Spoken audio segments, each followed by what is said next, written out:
about more than just business. So maybe like military wife kind of stuff, and you can share as much or as little as you want. I don't care.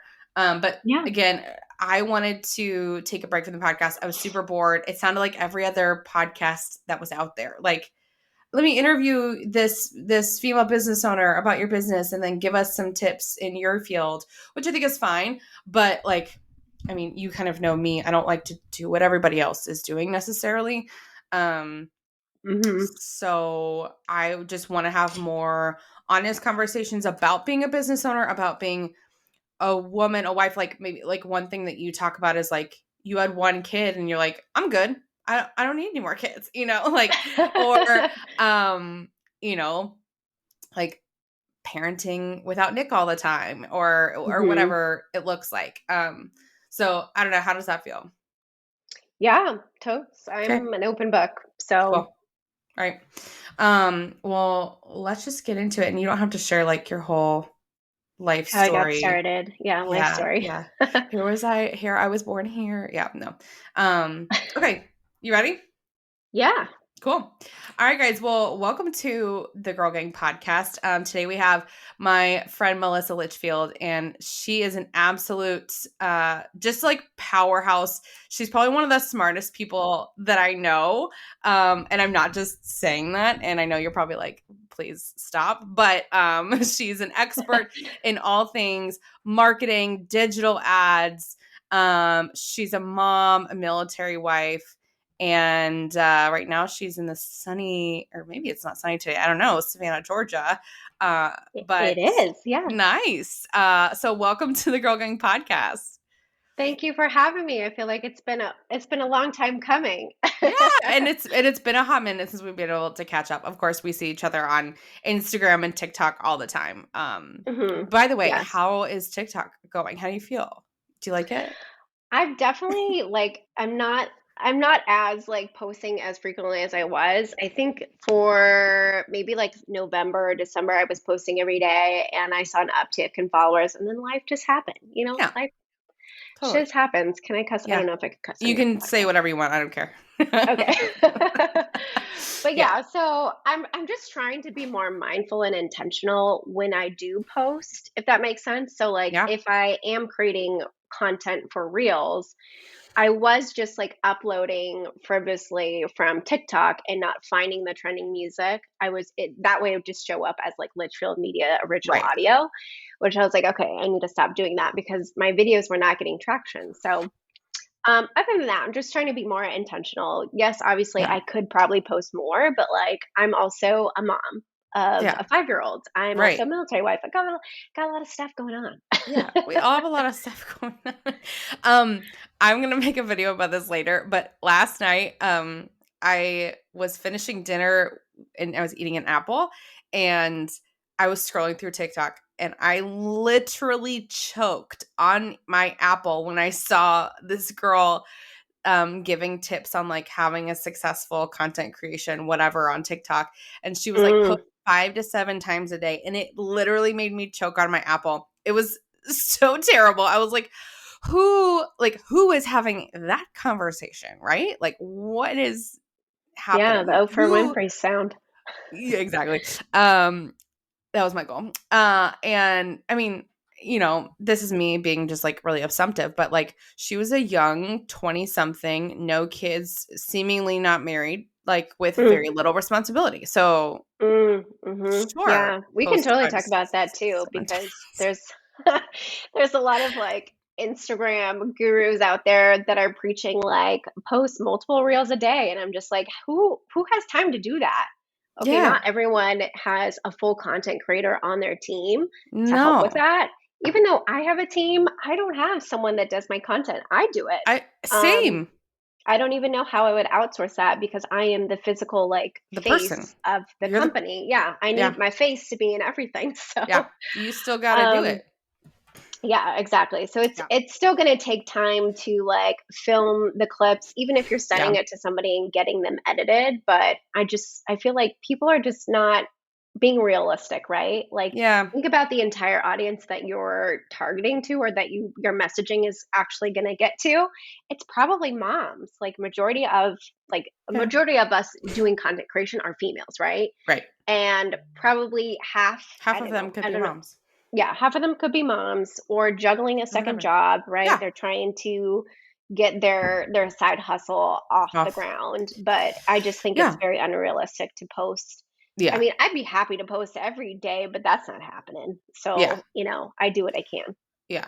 I mean, a lot of my um potential clients or like my community, I would say at least half of them are business owners with a 9 to 5. You know, Yeah.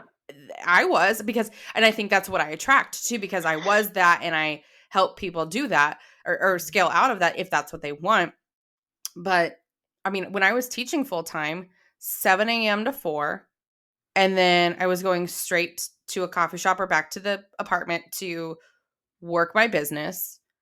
Mhm. I don't have time to create that much stuff. And even back then, like reels weren't a thing and TikTok was still like everybody was like, what is TikTok? But Yeah.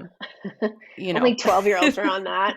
Now it's Yeah, now or it's like like whatever. demographics. I don't know, have you looked at the demographics? It's like a It's good 20 to crazy. 30% of users are from the ages of like 30 to 50, I think, It and is then over completely 50. different. Yeah. Yeah, it's increasing. It's not as high as the 30-year-olds, but there's tons of millennials on there. So, Oh, yeah. now there are. Yeah. Mhm. And I think there were in 2019 and then really into 2020 and people started realizing like, oh shit, I can really do some stuff on here. But it's a totally different game. You cannot. Okay, I'm going to get a little spicy here. And I'm not going to name names, but you know this person.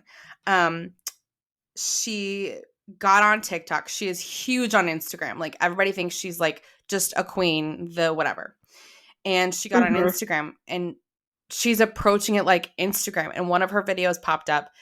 And I watched it and out loud, I was like, this shit doesn't work. This doesn't work for TikTok. Like what you can't expect the same results. Like people see through your bullshit or you're writing too much or anyway, this episode is not about TikTok, but anyways, I was like, "Oh no, like you know, she's now a you know, fish in a big pond, like however you want to say it, you know, she's not you can't go it just doesn't translate all the time."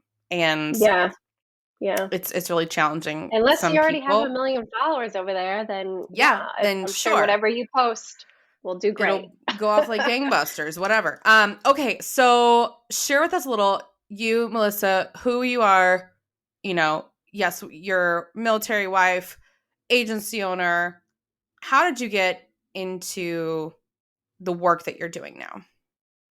Oh gosh. Well, I did quit my full-time job back when I was living in New Orleans. I worked right across the street from the Superdome. I thought I was like living the life, right? I Mm, was not making that much, but I was like, oh, I just got my master's degree. I have this big girl job. I'm working straight up downtown, like on Poydras Street. I can, like, this is awesome. Like yeah. parking in a parking garage. Like the company had this like pass. I thought it was really cool. You're like, Um, I'm so cool. I was freaking miserable. Freaking Yeah. miserable. I was Yeah. at the bottom of the totem pole and I felt like I was doing administrative stuff at the beginning, but then I Mm, did eventually get promoted. But I was like, damn, I just am not happy here. yeah. So I Was it in the eventually marketing quit. world? No, no, my No. master's is in public health. So, fun Nice. fact. Okay. Yeah. So it was for the Louisiana Public Health Institute in Hmm. downtown New Orleans. So we're a nonprofit.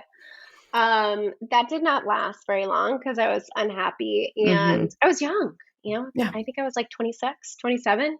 Bought my first house in New Orleans with my husband. Mm-hmm. Ended up quitting, did the MLM thing for a couple of years.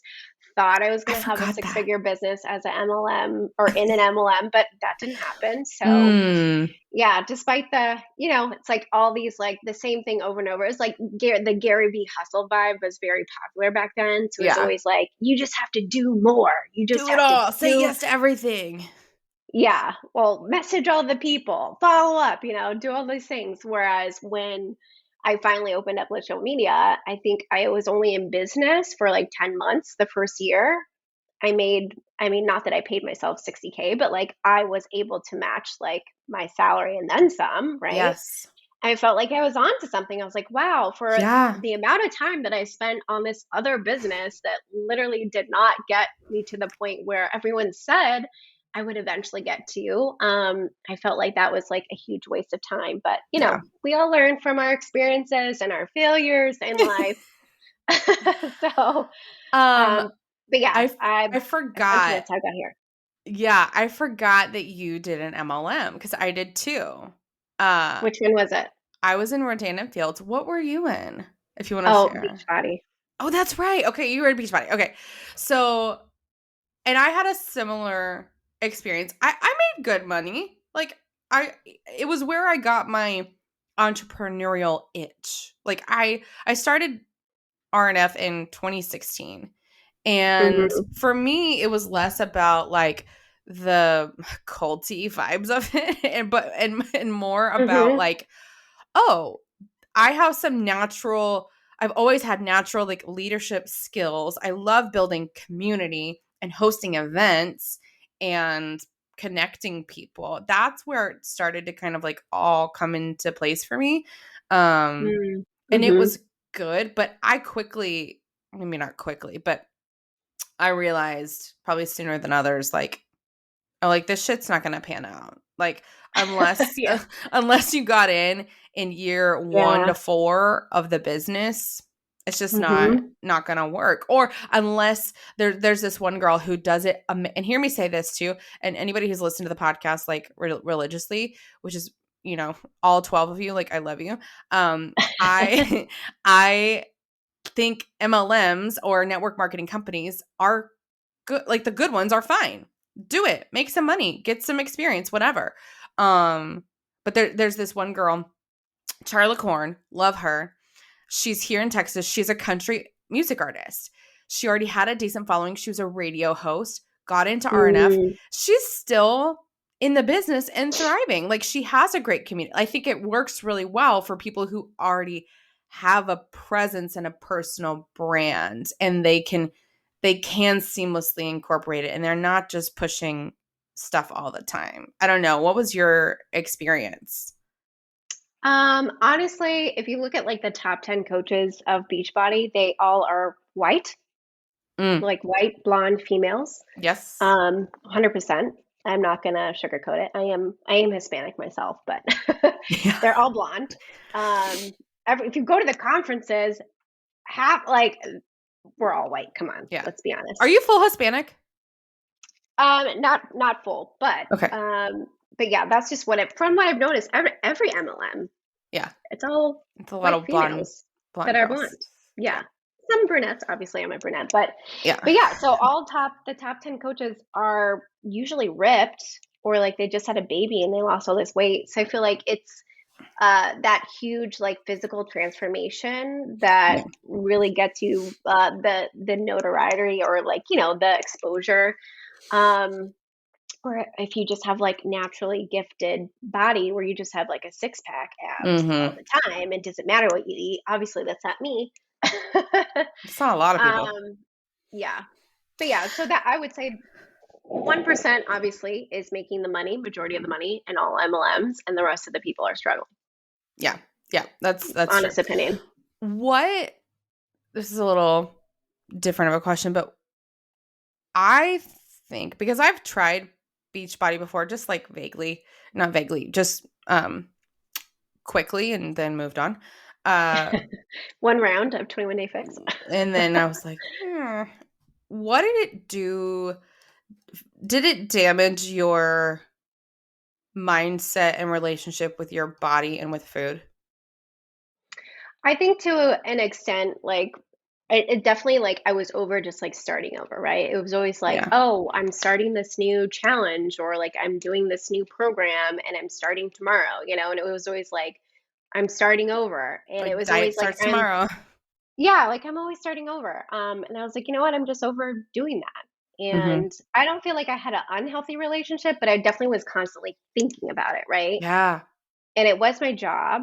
at the time. Sure. So yes, I was like all in it. Mm-hmm. But yeah, and then I just feel like, well, now obviously I'm like I have more weight on me, right? I'm not obese by any means, but life happens, you know, and I feel like we can't always be perfect all the time. So No. it definitely it's a different mindset than what you know, the mindset I had like pre-baby, you know. Yeah. Yeah. Yeah. I see a lot of people in the fitness space, or specifically, not specifically Beachbody, but I just see a lot of like content creators or just people on TikTok or Instagram talking about food and working out or diets or whatever, and all of like the toxic thoughts that are still and ideas that are still perpetuating today in 2022, like, oh, I can't eat that, or oh, I really shouldn't do that, or I need to work this off because I ate cake yesterday, or like, instead Yeah. of approaching it instead of approaching it in a like healthy and holistic way. And and like, I don't know, I just think there's so much, like, my one of my favorite creators is Sarah the Bird's Papaya, million followers, like, she's huge. um and I think she's done so much for like people to finally get back to loving their body again. She's had 4 kids at this point, and she chooses to show like her stretch marks, loose skin, what she really looks like, whatever. And Hmm. I Not just think, posed. not posed, not photoshopped. And I don't know, I just think that's good. And she's healthy. And I don't know. It's a huge um conversation, and that I just like to talk about. It's really interesting to me, and different people's thoughts on it all. So I don't know. Yeah. Yeah. Interesting. It's just definitely there's so much toxic stuff that does happen, especially in the MLM Yeah. world. I do vividly remember, like, you know, some Mm. of the top coaches, the 1%, would get like access to be in a test group for the newest program. They would literally binge like the week prior to starting. So they would purposely be heavier, more bloated, right? So their Oh before my pictures would gosh. look that way. So that way, when they finish the program, obviously it's like, whoa, like you lost all this weight, all these inches, blah, blah, blah. It's really they just ate a bunch of pizza, you know, a couple days before starting. That blows my mind. That's terrible. Oh my gosh. I had no idea. I shouldn't be shocked. I shouldn't be this shocked. But of course they do. Of Holy course, yeah. shit. Okay. Hmm. Well, whew. Okay. So MLM, that was your experience. Started your agency in what year? 2019. Okay. Hmm. And what got you started there, and kind of tell us, that first year of, or whenever it was, you were like, okay, I made 60K, didn't pay myself that, but like, I'm onto something. That was a similar story with me. I realized, actually 2019, same thing for me. My business grossed more than my teacher paycheck. And here in Texas, teachers actually get paid not enough, but they start in the 50s and high 50s. So it Okay. was decent, right? Like Arkansas, other states, you're talking like 30s max. And so Yeah. I saw that in my business. I was like, same thing. There's something here. So tell us about that beginning point for you. Yeah, well, I will be honest. I was working at a previous marketing agency before, and it did Hmm. not last long. Yeah. Clearly, full blood entrepreneur here. Hmm. Do not like working for somebody else. But I was overworked and underpaid, Yeah. 100%. I was working 40. My salary is $40,000. I had 12 to 13 different funnels to manage. Oh, wow. I mean, Boss Babe was one of my clients. Like, I had some really big, Jeez. like, heavy hitters in the industry, you know, just a part of being a part of this other marketing agency. I had a huge client load. And I was like, shoot, I tried to quit several times and they would just offer me more money, like $5,000 more. I'm like, why wasn't I offered this like at the very beginning? Yeah. Um, so I eventually I was like, you know what? This is not meant for me. I started drinking every day because of that job. Oh, No joke. gosh. Yeah, because I was so stressed out, so Yeah. stressed. So I told my husband, I was like, I think I'm just gonna quit. Yeah. I had one client solidified, and that's kind of where I started. So I felt like if I have one, I can find more. So that was kind of That's like my good. mindset, my mentality. I was like, Mhm. Anything is better than working at this other agency right now." Um, How did Nick and feel I about knew, that?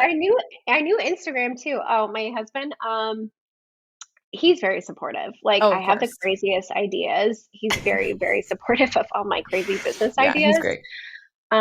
So he was fully supportive. Like, there was months that I was not able to pay myself, right, in the Mhm. business. Mhm. The very first full month in business, I invested like $3,000 on a website and a brand, which to this day I don't regret doing at all, Good. because that's got what my business started, right? Like, that's what people obviously look for when they're hiring Mhm. somebody like a specialist.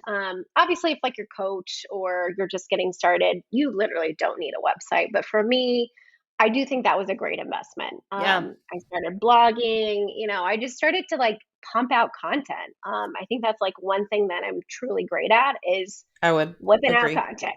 I And would I've always agree. been consistent. I would say I've always been consistent. Mhm. There's not one week that I did not post. I was posting probably 5 times a week A week. in the very beginning, and then I Mhm. dwindled back down. Probably after the first year in business, I dwindled down to like 3 times a week. Mhm. I'm still on that same schedule, so I'm That's just very great. consistent with content. And I think the best thing probably that got me like moving the needle forward, not just COVID, because yes, that did propel my business. Everyone's like, all right, go digital. We got to go online. But just being known for one thing, right? I Yeah. focused on that one thing, and that was ads. So like all the content that I was putting out, it was always directly related to ads. Yeah. And And then I think obviously being an entrepreneur, but yeah. And I think that's like to your point, that's what has propelled you forward and why I mean, I learned so much from you. I know I mean, it's what has led people to get into your funnel and work with you or refer people to you.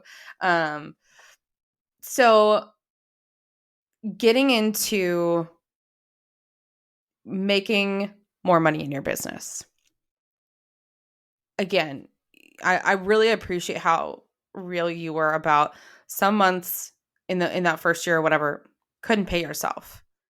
I think hmm there's so much that is happening in the online space right now of people talking about how much money they make and not talking about their overhead and not talking about taxes or mm, their yeah. team that they pay or this thing that they invested in or whatever.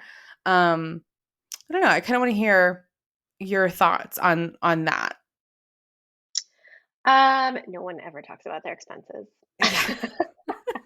No one's gonna like fully admit that like they're not making any money online. Let's just be real.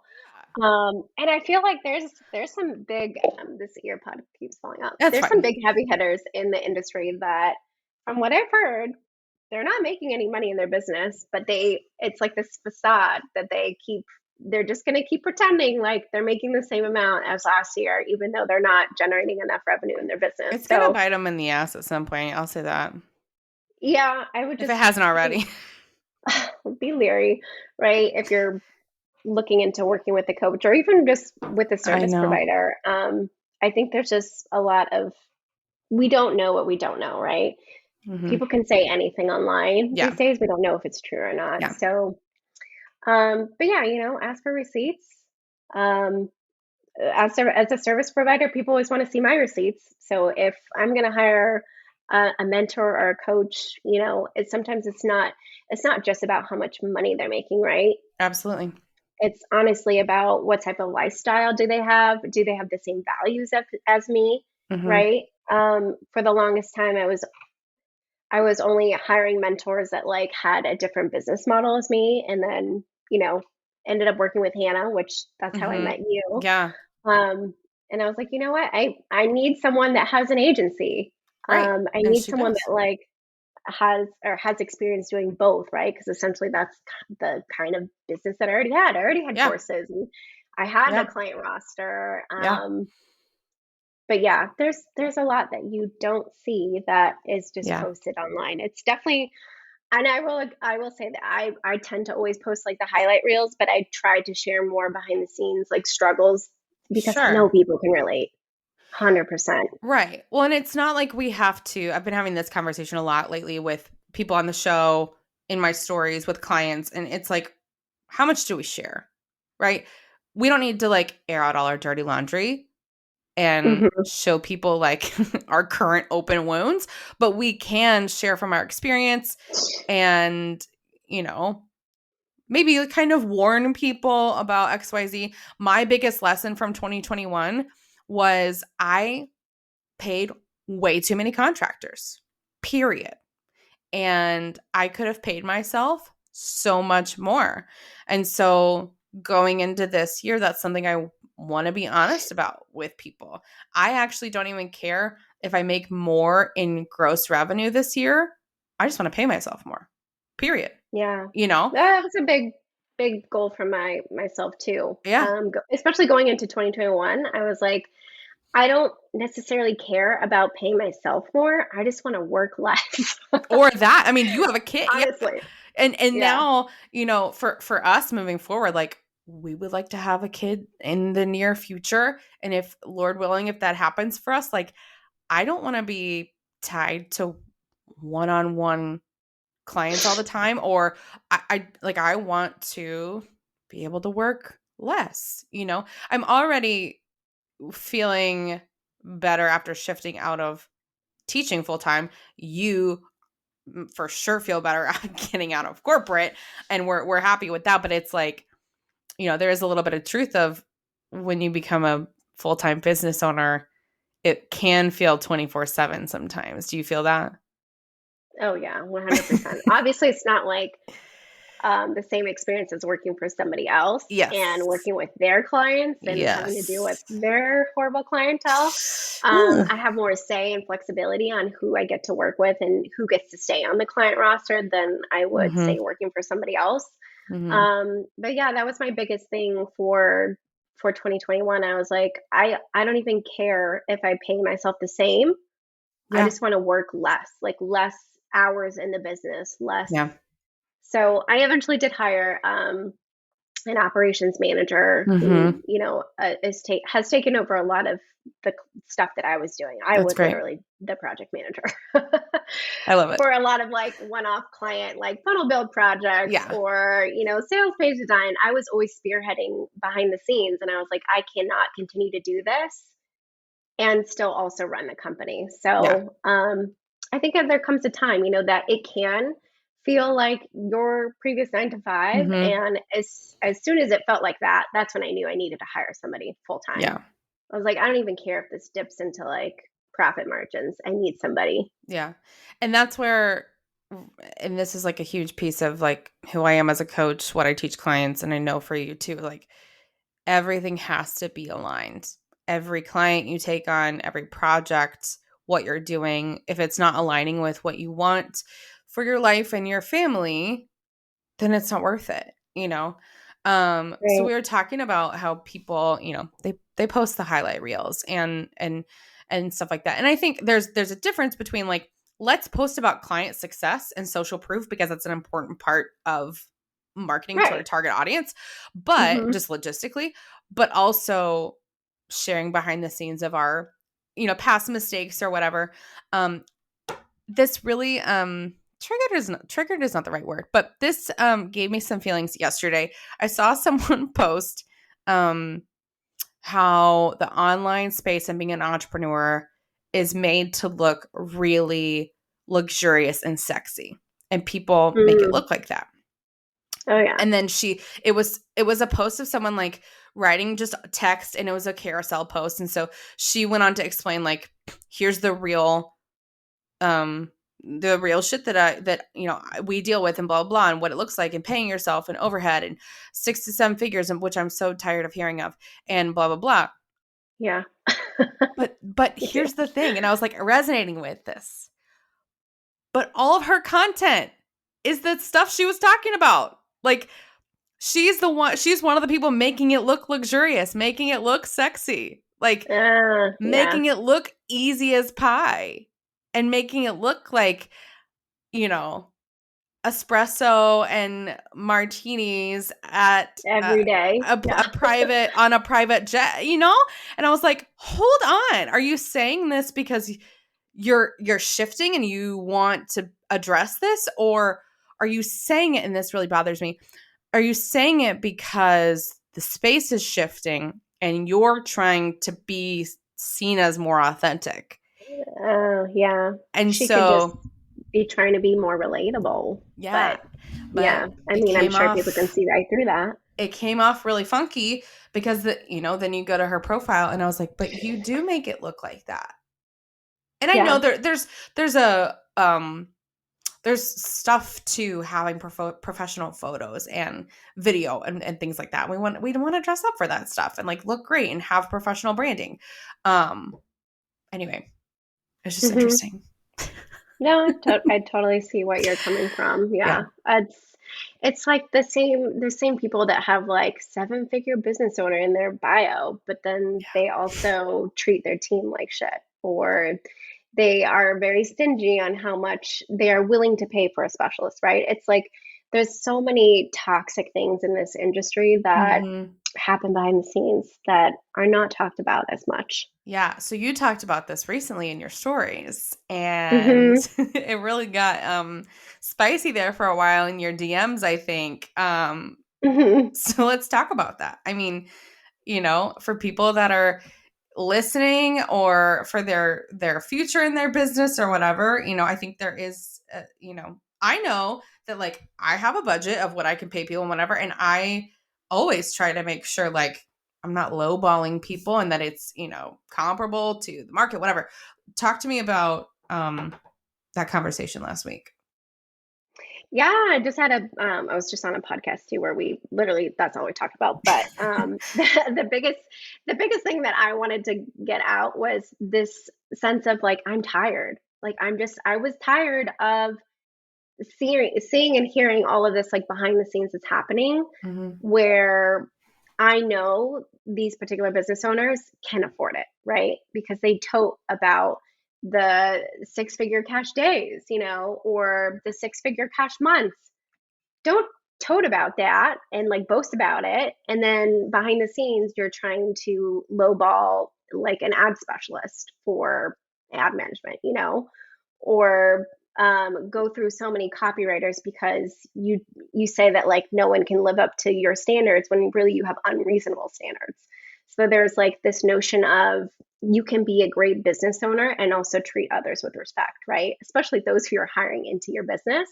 Like we are all, as service providers, we are trying to help grow our client's business or help them in any sort of way, obviously, because we're getting paid to do it, right? Hmm. We're getting brought into their company to help them reach like certain goals or, do X, Y, and Z.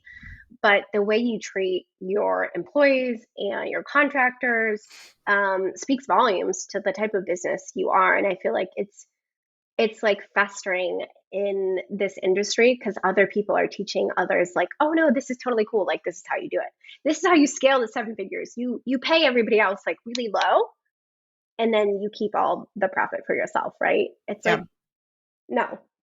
Yeah. Let's stop that toxic way of doing business, Yeah. because um, news spreads and News people does chat. spread. Hmm. And I think, for people listening, especially if you don't have a ton of experience in like hiring, let's say a virtual assistant or a specialist or something like that, there are different ranges of levels of tasks. And someone like a specialist like yourself, that is not a low dollar thing. That is not a $10 an Right. hour kind of situation. Now, you Not know, even 20. not even 20, Not even not 20. even Nope. 30. Yeah. I mean, I don't know. And so I think there is some education to be done on what's appropriate for a social media manager, what's appropriate for XYZ. And when is it appropriate to turn from contractor to maybe let's hire an in-house like employee, or all those things. And I think it's a combination of learning from people that you trust, that have a good positive track record and that people can vouch for. And then Hmm. also collaborating with your, like if you have a CPA or some kind of like bookkeeper that can help you say, okay, here's what you can afford, or here's like what industry standard kind of is. Mhm. I think there needs to be a little bit more education on it, because you can't just go on Fiverr and expect great results, or Yeah. Or sometimes it's like, if you can afford that person in your mhm, budget, maybe mhm, it's just a matter of like talking about them about maybe lessening, like taking off some deliverables, right? So that you right, can afford them, you can get them into your business. Because yeah, I can totally relate. I'd love to bring my client operations manager full time, but it's just not in the budget right now. So yeah, she is part time. And until that day comes, I would love to bring her on full time, but it's not the right time right now. yeah, So I mean, there's always a workaround. If you really want to work with somebody, you truly value the work that they do, and you know that they can be a valuable asset to your yeah, business. Maybe they can't, the highest package is not in your budget. Talk right, to them. yeah, What other deliverables can they take off so yeah, that way that you can still work together? But yeah. to not lowball service providers and then have insane deadlines and turnaround times of like Ooh, 24 hours. Like it's almost like the toxic corporate life, right? Like absolutely. being put back into like We our left that for a reason, entrepreneurial. y'all. Oh, this is something that I teach in the brand partnerships side of things, and I just released my course on this today. But when brands come to you and want to work with you, or maybe you pitch them, either way, and if Hmm. they do try to say, "Hey, actually, I know your prices come out to be $800 total for what we're asking, but can we do it for 500?" You don't concede and just be like, "Sure, I will do all of that work for less money." You say, "I'd be happy to do something for 500, but But here's it what will the look like this. deliverables would look like. I'm Hmm. totally happy to meet you and your budget. Here's the adjusted deliverables." And Hmm. oftentimes, like, that's potentially going to work out, right? And if they're really still like being a baby about it, or just being not of integrity or a high level of professionalism, like, not a fit, move on. Yeah. Yeah. I would say the same thing goes for when you're, looking to hire Mhm. or looking to work with somebody Mhm. that is looking to hire you, with Yeah, your specialties or your services that you provide. totally. Yeah. Hmm. So you not only have built this agency, right? And you're so good at it and you're loving it. You have also launched another business. So tell us about having a business for the last few years and then launching a second business. Launching a business in a totally different industry is, yeah, I would say uncertainty is the best word to Because describe now this is it. like physical product, e-commerce, Uh-huh. totally different. Yeah. Oh gosh, I've just had a very interesting experience with manufacturers, and yes, both of them have been overseas, and I know the risk there, and I definitely feel it now. Um, but yeah, I think it's this level of communication. And then uncertainty, right? Because there has been so much communication over the past couple months, and I still don't know when I'm going to get the samples that I've ordered. Oh, geez. I'm also trying to So work with a different manufacturer, what? and it's just an interesting onboarding process. I literally cannot pay them, and I like keep telling them, I'm like, I just need a bank name, just need a bank name. Anyways, but that's my experience with the products, product-based No. business so far. So you had this idea. I'm sure the idea came first, I'm assuming. And Oh then yeah. what was your like research process? Because of course we need to see, like, what's the demand, getting into this market, how do I approach this, how do I launch this brand? What was kind of your research process? I definitely looked at like competitors in the space or like very similar brands. I had a vision. Obviously, I wanted to be like neutral like clothing in general for babies and toddlers. I have a kid myself, and obviously, babies are going to keep being born. There's a market. There's going to be a repeat customers for sure.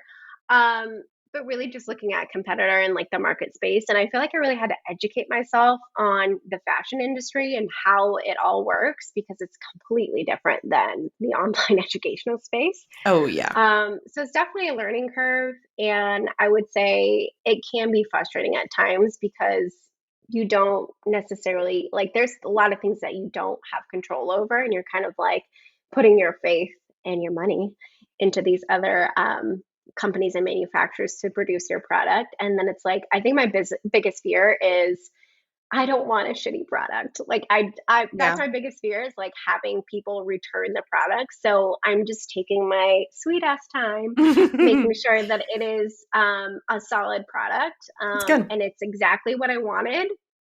So yeah, I mean, I'm kind of being a perfectionist about it, but I do feel like there's a lot riding on like my reputation as a business owner, a second business owner, and starting in a brand new industry. I do want it to be perfect. I mean, I know not everything's going to go my way, but if that's going to delay or, elongate the launch process, I mean, it does not hurt to grow the brand first. So that's kind of our Yeah. focus right now. Like, let's build the audience. Yeah. There's nothing bad about Mm-mm. posting and growing social media right now, Yeah. in terms or, until we get the product. So, Yeah. That's really neat. I think a lot of people are, thinking if they're already an entrepreneur, maybe they've been doing it a while. We all have like a second business idea, a third business idea, a fourth business hmm idea. Um, yeah, Especially it's with, scary acting yeah, on a new business idea that like you just don't know like what it's going to become. yeah, absolutely. And especially when it comes to like the time and the money that it takes to figure all of that out. But I love that, like giving it the time that it needs. I think a lot of times we are in a hurry and we're in a rush to launch, find success, find, the recognition, the sales and all that stuff. Um, and that's something I went into this year with more intention of. I don't want to necessarily, and it doesn't always work out on a day-to-day basis, but I don't always want to be in a rush, in a hurry to try to get to the next thing. I do want to be more intentional about what I'm doing, you know? hmm Yeah. I think our Yeah. our space really encourages, and I think it's shifting a little bit more now just with everything that's going on, but um we did hold on to that Gary V or whoever, insert inspirational person here that was like, go, go, go, do it all, get the next thing. But I think we're all exhausted Physically, mentally, yeah. in Yeah. all I the think the hustle ways. culture is dying more and more, but Yeah. yeah, just be realistic with yourself if you're thinking of starting a new business or God forbid I'm just kidding, a product-based business. Yeah. Give yourself a longer timeline. I think Mhm. that's like the biggest lesson that I've learned just from starting this new company is that like the timeline that you originally thought, Melissa, is out the window. Yeah. Or even There's just no way like, you can launch a brand new brand in 4 months. You're yeah. pretty much out of your freaking mind. Yeah. I think there needs to be some talks about that too around the time. I have a girl that is a potential client, and she's a great person, and she just launched something new in her business, and um it's for the first time, and she was like, I'm not seeing like the sales that I thought, so I'm trying to like figure it out. And I was like, well, you're probably not going to. Like, I launched my first course today. I'm not, I gave myself no expectations because it's brand new. I get to take my time with it and test it and make it good and make it better. And then from there, we can layer in strategy or ads or whatever down the road. But we have to give ourselves more time. But a lot of people want to Yeah. skip the hard parts. I Let's totally get skip it. to the Yeah. good part. Yeah. I'm just quoting all these TikTok sounds today. Well, it's honestly what people have been taught, right? And Yeah. I think that's why so many people come to like the ad agency expecting instant results or expecting that they can run ads to a brand new course that they created because so and so Said said all you so. need to do is create this course and people will come. But then they realize, okay, I created this course, people are not coming. I need ads, and that is the complete That's opposite. not how it works. Yeah. Um, Mm-hmm. well, this has been really fun to chat, and thanks for just sharing like your take on all this stuff. So, what do you have going on? How can people connect with you? Share all the goods. Yeah, I'm on I'm on social media all the time, which Phil Media is where I'm on TikTok and Instagram. The new brand is called Oak and Cove. Oaken Cove. Potentially launching in the next month. I don't know, but I will say probably summer. I just don't want to put like hard deadlines on things Sure. because I've been doing that, and obviously, I need to stop doing that. But um, Oak and Cove is a new brand. And yeah, I don't really have much going on. I'm just trying to balance it all. I know. I know we were talking about this earlier, but like I am a military wife. We are Yeah. potentially moving this summer. I do have a 5-year old. I am also a landlord for 2 houses now, so I Hmm. am juggling a lot. Yeah. Well, thanks for giving us an honest behind the scenes of an agency owner. And I know I appreciate it. But you guys go check out Melissa and follow all her educational content in Oak and Cove. If you have kids, if you have nieces, nephews, not nephews. Do you sell boys' clothes? Yes, it will Oh, be. boys and girls. Mhm. I mean, the And clothing is neutral, so oh, it's nice. pajamas and Love it. swimsuits eventually. But yeah, Oh, cute. Well, I'm super excited for you. And thanks for being on the show today. awesome. Thanks for having me.